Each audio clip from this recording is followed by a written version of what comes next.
Nubook 1 From Then to Now Part 2.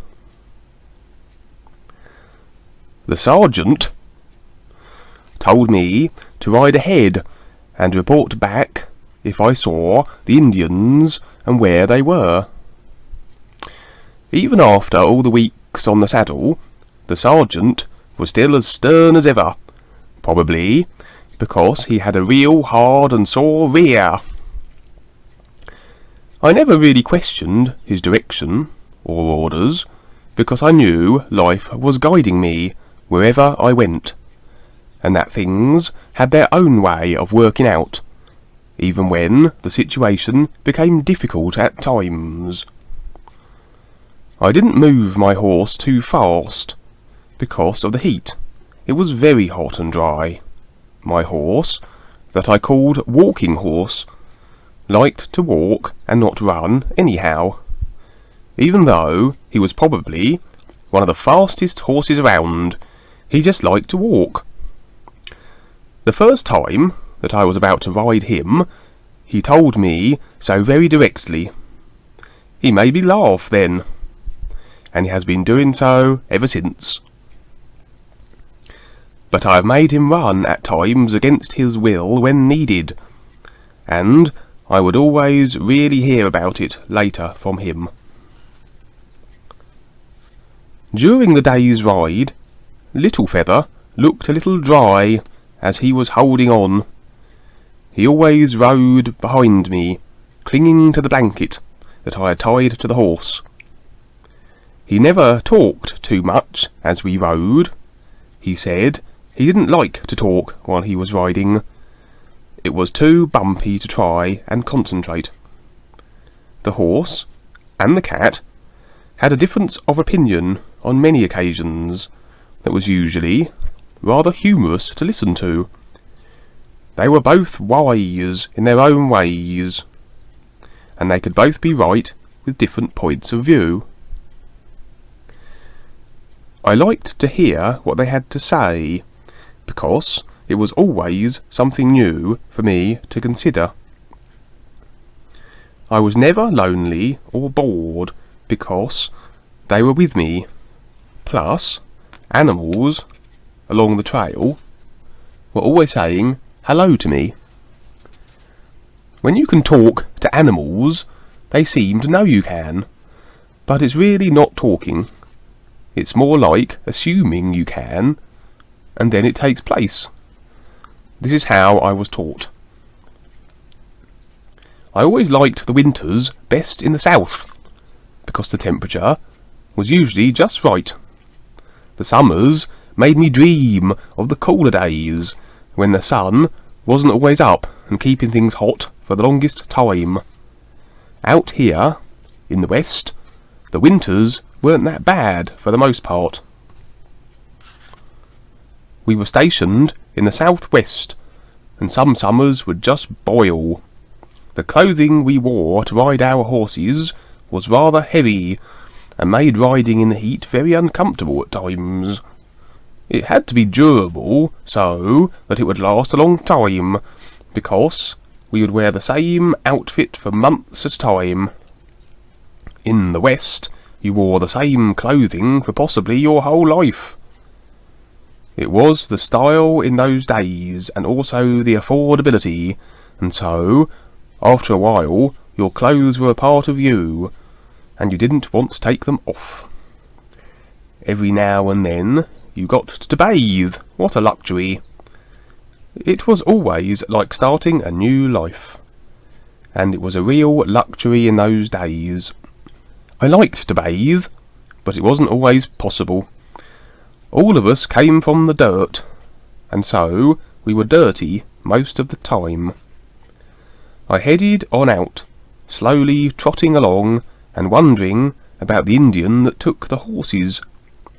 Little Feather could sense my concern, and he told me to not have a concern, but to wait and see what happens. He told me to stop assuming things and take more naps. See, he is wise, and I listened to him, and so I decided to do just that, except I couldn't take naps like him, as I had to always be alert. The cavalry originally captured all their horses from the areas that the Indians would get theirs, but they didn't care about the Indians and what they needed. Their only concern was for themselves and what they wanted. I know that many of the Indians thought all the horses belonged to them, and so they figured they had the right to take them back at any time. Everyone had their own ideas about the life that was taking place out here. For me, I was being taught to observe and learn to survive the environment and gain the experience needed to advance past what I was going through with the cavalry. What I was constantly shown from Rebazar was more important to me than the ideas that men would dream up to basically confine themselves with. It doesn't take too much awareness to understand your basic human person here. Sometimes I could sense from the whites a feeling of realising the injustice they were doing to the Indians and their lives. But at the same time, I think they were probably bored and didn't mind stirring up a little trouble to keep themselves busy, because it really did seem like life just dragged on in these times, and the work to survive was very hard. There wasn't a whole lot else to do out here, except to keep building something onto the existing fort where I was stationed, and then hassle the Indians once in a while, because they were looked upon as savages. One of the most disliked things to do out here was to dig for water, because sometimes it meant going down 50 feet or more. Can you imagine digging for water? Instead of taking the time to learn from the people that lived here and worked the land, the white man usually decided with his attitude instead. That only caused confusion and a lot of problems at times. The Indians were willing to share, but the white man always wanted more than his share, and looked upon the Indians as lesser beings. For some reason, all the white men I knew never regarded me as just an Indian, and at times looked to me for answers. I rode along for most of the day, until I finally spotted the tribe and their encampment in the far distance. Little Feather woke up when I stopped and climbed on my shoulder. "He's in there," he said in his little silent voice, and then went back down on his blanket. It was still a ways ahead, and I had a good view of them from where I was at. Now that I was here and knew where they were, I was not sure what to do. I actually did know what to do, even though I had been at this point so many times before. I had been a scout for a long time, and followed so many trails that led to the so-called bad Indians, but my experience with all of this was wearing thin. I was getting tired of the good and bad routine that seemed to be the lifestyle of so many that knew nothing else. Little Feather stretched and yawned and said, "Let's take a nap and see what happens." I had to laugh out loud after he said that, and then I immediately realised I had better be quiet. The horse turned his head and looked at me, and suggested that I be quiet also. For once, the cat and horse both agreed. My dad taught me that all men have their destiny, and that they must learn from it in the end, as every feather from the great eagle will return to its origin. My dad was rather poetic at times. He liked to say things in a beautiful way, according to how all natural things reveal themselves to us. Feather means new, what the white man calls a soul, but the soul of man is unconscious until it gains the spark of real awareness from the great reality and becomes new. I was never really interested in righting all the wrongs that took place on the earth that the cavalry was into. I was more into realizing what had real value, along with the adventure that life seems to present to all of us. I was in love with the wonder of all that exists, and not the decisions people make about their personal lives and how they lived. If someone stole a horse, I knew things would take care of themselves. But grown-up, unaware men see things differently. They like to try and control everything, and usually makes things worse. There was an incident once where a white man stole the horse of an Indian friend of mine after I had just started scouting for the cavalry. The next day, when my friend found that his horse was gone, he told me about a visionary dream he had, where he saw his horse missing. Then, in the next scene of the experience, he saw the horse riding back to him all alone. We discussed the dream and laughed about it. After we found that his horse was missing, we knew that the horse would return, and the man that took it would be stranded all by himself. It would be a lesson for him that he would never forget. Sure enough, by late afternoon that day, the horse did return. I have seen so many different ways that the great eagle works its reality, for those that are aware of it and work to serve others. I never thought, with my position in the cavalry, that I would hunt so many Indians, but here I was on another Indian hunt, looking for an Indian brother that took his own horses. It all seemed so silly to me. I looked back at Little Feather. He was sound asleep, and off on some far-out adventure with his cat friends in the unseen worlds. I have always found cats to be exceptional beings. In some countries, they have been guardians for people, because of their ability to see what humans cannot. Most humans do not consider animals to be the same awareness as us, but they are. It's all about attitude. From where I was at, I had a good position to be in. I was well hidden behind a cluster of trees that were overlooking the Indian campsite. I was thinking that I should ride back and tell the sergeant, but the shade from the trees and the soft breeze seemed so nice after riding in the hot sunshine all day. What I was viewing was a beautiful terrain that had a lot of greenery, and seemed rather dreamy as it displayed its presence in the clarity of the sunlit day.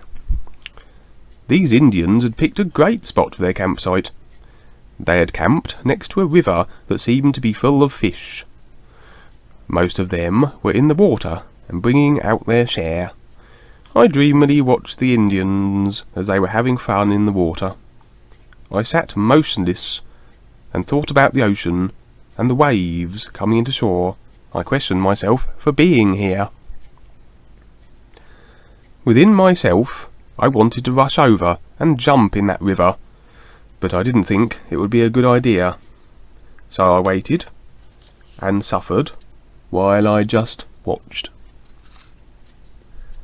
I was hoping Little Feather would wake up and tell me something, but looking at him and seeing him sleep the way he does, I didn't want to disturb him. I looked at the horse, and he seemed real uninterested as to what to do also. Okay, I thought, I'll just wait it out. I sat there and continued to think about all the scouting and hunting I'd done for the cavalry over the years. There was one time when we were after 3 white men that robbed one of the local town gambling casinos and shot several people. It took us weeks to find them, and when we did, they were brought back for trial and were eventually hung. The West was a brutal place, and almost everyone carried a gun. I didn't like guns, nor did I carry one. I was a scout, and that's all I wanted to do and be for now. When there was any kind of conflict, I stood back. Unless one of my friends was in danger, then I would be creative and figure another way to deal with it besides violence. I was taught by my parents and the real guides that there is always another way to deal with a situation than to be violent. The real purpose for any of us is that we are on the earth to learn and to expand our awareness of life, not making a career out of this place.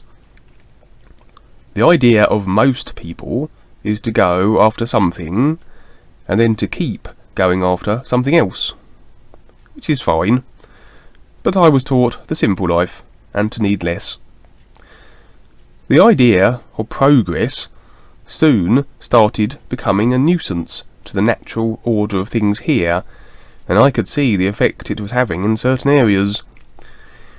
I know that everyone has to live, but there is a way to do so without being cruel to others and the land that supports everything.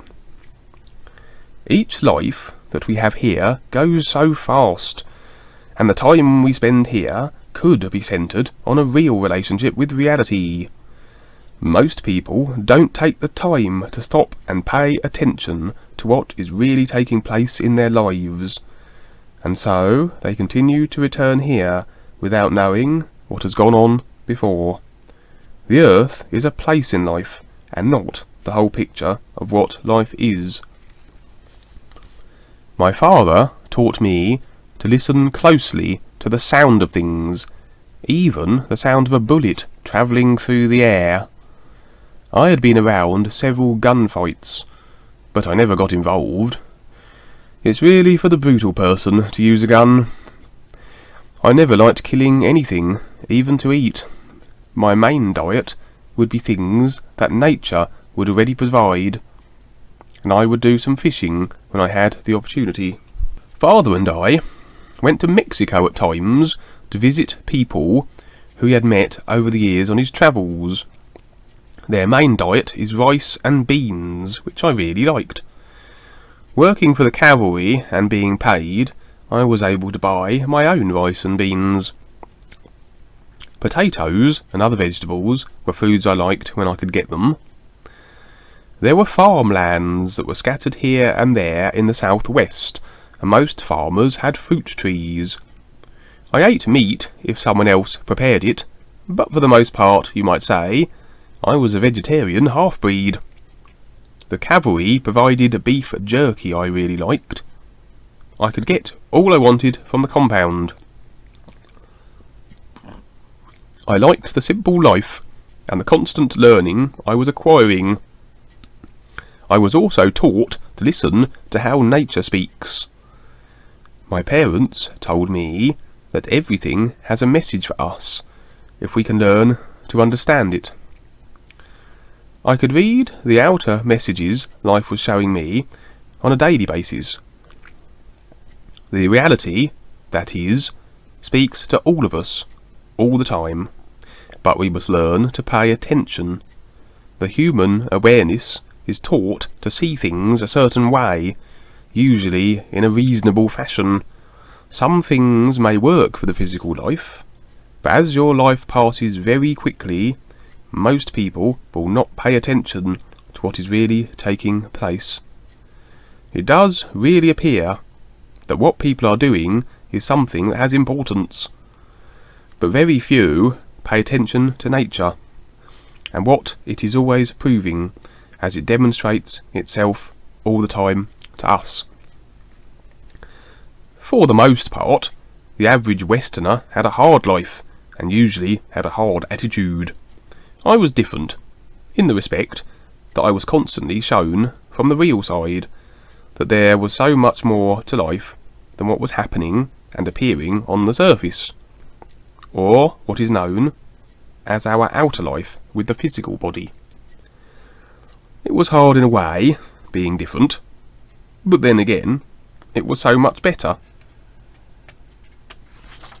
But every time I would go a little too far, to the right or left, Rebazar would show me what I was doing. Then I would bring myself back to being just me. As a half-breed, you take a lot of heckling from certain people and learn how to handle it. It has taken me all these years to get just a little respect from a very few individuals who I can call my friends. I never really minded the attitudes others had. They actually taught me a lot and how to better survive. I do like being different. It allows me a simple freedom that most people do not understand. As I'm sitting here and looking out over the wide open lands, I can see small animals running about. Then I heard a sound and looked up into the huge open blue sky. I can see a hawk circling overhead. He is high above everything, and I know what he is seeing. I am sometimes a bird soaring in the open sky in the other worlds. It is something Rebazar taught me to do. My parents told me about the hawk, and that it is a great symbol, just like the eagle. They said that it meant you were a brave and high-flying being if the hawk circled you. That it was a gift message from the great reality to see and understand what life is showing you. The real guides are known as the eagle-eyed of the Is, because they can see what others cannot. I always watched the skies for signs from beyond, as nature liked to play itself like the sound of music all the time. I have learned that the great eagle, the ultimate reality, has a very good sense of humour, and only has love for all those things that it has created. It only cares for all beings, and wants each feather from its being to return with great courage from all the experiences we can gain in the lower levels, especially the earth. Being on earth is the hardest task, but it must be done. It is the greatest struggle, but once we figure out what is really taking place here, then our lives come together so much better on all levels. This is only one of the many lives that I have lived here, but this was a real good one, because it is setting me up for what I will be doing in the next life, which I will write about when I eventually get there. My parents constantly taught me about so many things in nature, and how they apply to something that reflects the true value from the ultimate Is. They have said the silence and stillness within me is the connection to the real sound and light, the voice of the great eagle with invisible wings. My parents liked the poetic aspect of life and its relationship as harmony. I liked to sit in silence and listen to the real sound that I could hear from within myself. Sometimes it would be a high-pitched sound that I could hear from my inner ear, and at times it would be the sound of the ocean and the waves rolling in. I liked it because it was a constant reminder that the love of life is always with me, as I am a part of it. The real connection was given to me by Rebazar. My parents and the real guides gave me different key sounds at times to make the real sound come into me stronger. They told me the real sound and light cleared out the old decay of things that were of no use, that of certain ideas, thoughts and emotions. I liked to bathe in the real light and sound and feel the newness of my own being. It was a daily practice for me to keep my attention on the real sound and light. Doing so gave me a real purpose to live and survive the hard life of the West. I felt very fortunate to have the real secret knowledge that not even the man-made gods have. The West had its own simple language, and everyone had their understanding of it. I could speak 3 languages, mine from my parents, English from the Voits, and Spanish from the Mexicans. My parents really liked the Mexicans. They said they were a humble and hard-working people, who asked very little of anyone, and they were always willing to make their own way and to help others. I liked the Mexicans too. They were always in good spirits, no matter how little they had or how hard they had to work. I had taught some of them the ways of the great reality, but for the most part they had their invented religious beliefs they liked to cling to. It doesn't matter to me what people believe for themselves. I like to see everyone as they really are, beings of light. But of course, when you are on Earth, you consider yourself to be a human only, and for the longest time, until you wise up and gain real experience. My father's dad, my grandfather, was a real storyteller and the original teacher of our family. He was from a wise and mystical tribe that very few of the Indians knew about, and none of the white man ever knew. I never really knew my grandmother. No one really talked about her at all.